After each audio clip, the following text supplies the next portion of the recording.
How nervous will you be before your next big meeting or presentation? Will you be able to sleep the night before? And what if this meeting is in a different language than your native language? As an example, what if this meeting or presentation is in English? How much more nervous will you be in this situation? How many of you have spent days, weeks, maybe even months preparing for a big meeting or presentation? You know your company's product or service inside and out. You're an expert in your field. But the moment you think about having to speak in English, you get so nervous and worried. And then, to make it all much worse, you start worrying about people actually asking you questions and then having to answer those questions in English. Suddenly, you're worried about your pronunciation, your grammar, or just finding the right words to say. Oh, the stress is just too much. Is this you? Can you relate? I'm Grant. For those of you that don't know me, I'm a business English confidence coach, and I've been helping business professionals like you deal with problems like this for a long time. And I've helped many clients that are business professionals with their meetings or presentations, and I know how nervous they used to get in this situation. They would describe it to me all the time. Well, my mission now is to help millions of people change their lives by becoming confident using English so that you can do whatever it is that you want to do in life. And I hope you join me in this mission. If you haven't done so, please subscribe to this channel. It helps a lot, and I really appreciate it. So let's get back to this video. My clients have told me about their huge levels of nervousness and stress when they had a big meeting or presentation to prepare for. These are people who are incredibly knowledgeable and intelligent, yet they let their fear of speaking English take over. They spent so much time worrying about how they sound that they forget the most important part, their message. Let me tell you something crucial. Your audience isn't there to judge your English. As I've said many times, your audience doesn't care about your bad English. They're there to hear what you have to say. They want to learn from you, to understand your expertise, and to see how you can help them solve their problems. When you focus too much on your speaking skills, you shift your attention away from delivering your message effectively.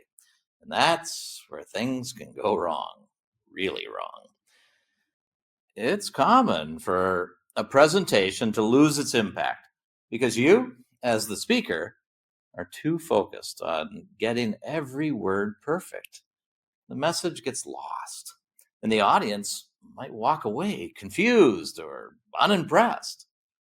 Not because you didn't know your stuff, but because you were too worried about how you said it. I've had many clients describe to me how they spent hours memorizing every word of a presentation, especially if the presentation was in English.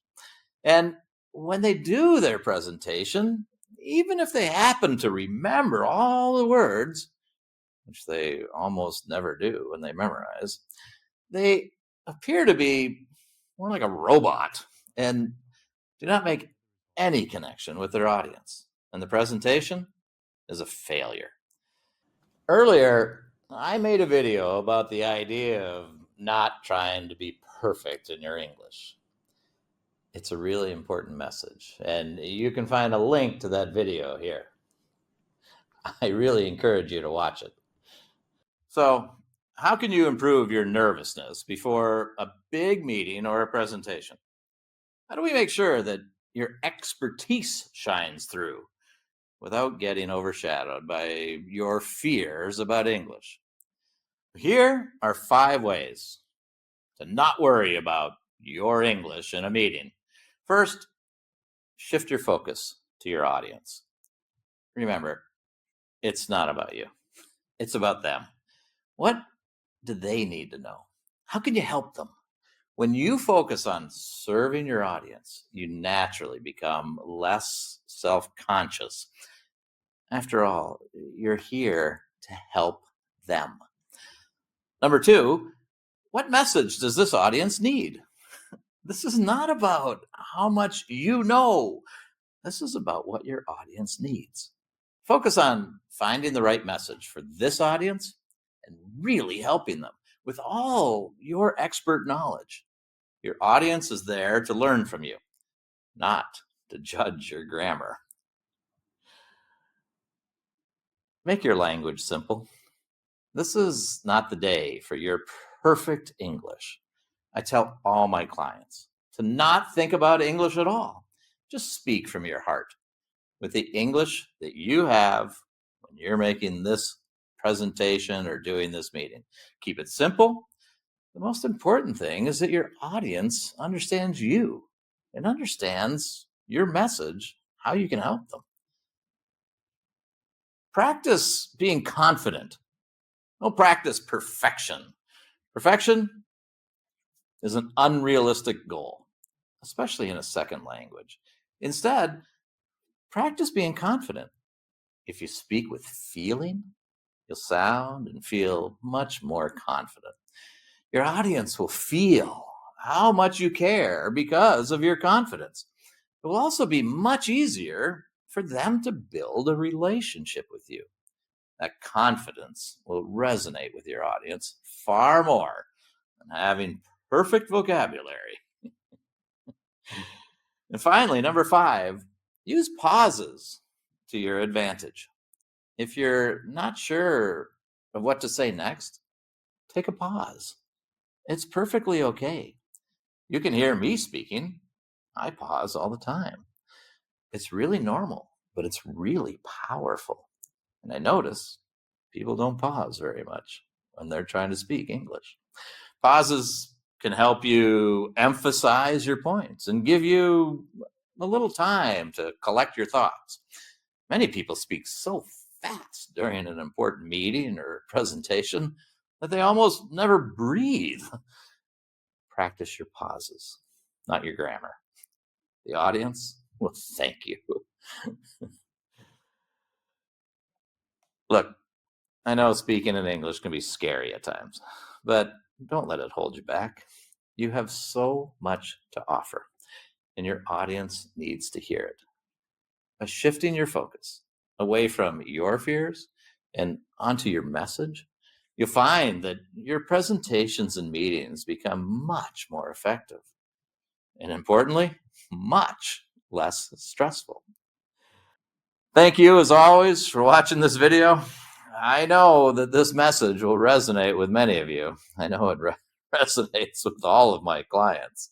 So please share this message. Share this message with friends, colleagues, and maybe more importantly, share some of your stories. I love hearing your stories of how you have experienced some of these things. I know many of you have experienced this. So take the time to write a story. You will see other people can really relate to what you've been through. Have a great day and don't stress about your English.